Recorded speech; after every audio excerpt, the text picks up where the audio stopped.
पीडित पक्ष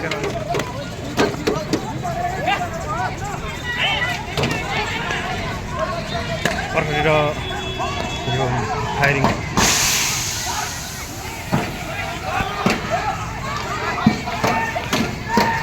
यसरी दोहोरो भइरहेको छ अत्तरियामा।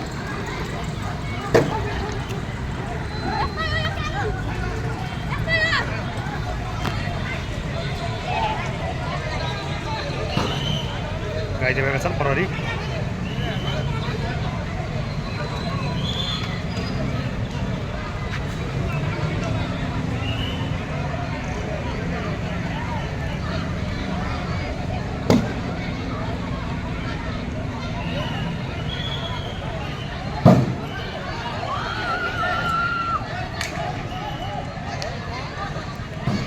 कैलालीको अत्तरियामा यो दोहोरो झडप भइरहेको छ। पीडित पक्ष र नेपाल प्रहरीको जम्मू टोलीसँग पीडित पक्षहरू चाहिँ यहाँ ढुङ्गा हनान भइरहेको छ भने प्रहरीले लाठीचार्ज प्रयोग गरिरहेको छ। यहाँ देख्न सक्नुहुन्छ यही ठाउँमा अस्ति मात्रै अत्तरिया बस पार्कमा एउटा बझाङकी महिला चाहिँ गाडीले किचेर चाहिँ ज्यान गुमाएकी थिइन्।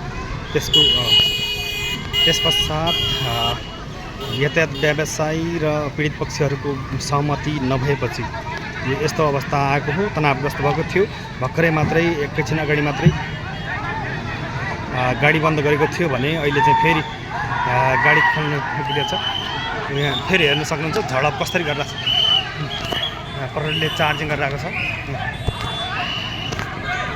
प्रहरीले लाठीचार्ज गरिरहेको छ। युवाहरू चाहिँ सहमतिमा मिलाउन खोजिरहेका छन् तर चाहिँ भइरहेको छैन। यहाँ हेर्न सक्नुहुन्छ दर्जनौँ सङ्ख्यामा प्रहरी र परिचालन भएको छ भने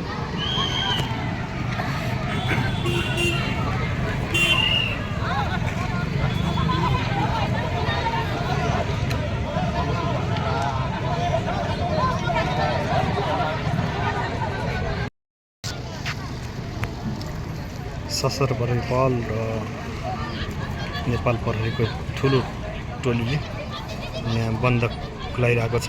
अत्तरियामा तनावग्रस्त भएको चाहिँ खुल्ने काम जारी छ। यहाँ सक्नुहुन्छ दर्जनौँको सङ्ख्यामा नेपाल प्रहरी सशस्त्र प्रहरीको परिचालन छ। यो टोलीले खोलिरहेको छ।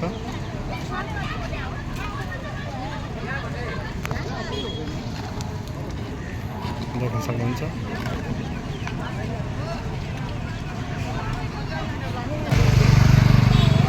यो इलाका प्रहरी कार्यालय मालाखेती हो।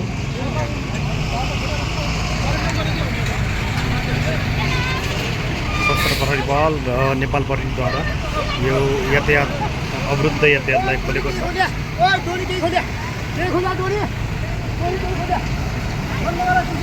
देख्न सक्नुहुन्छ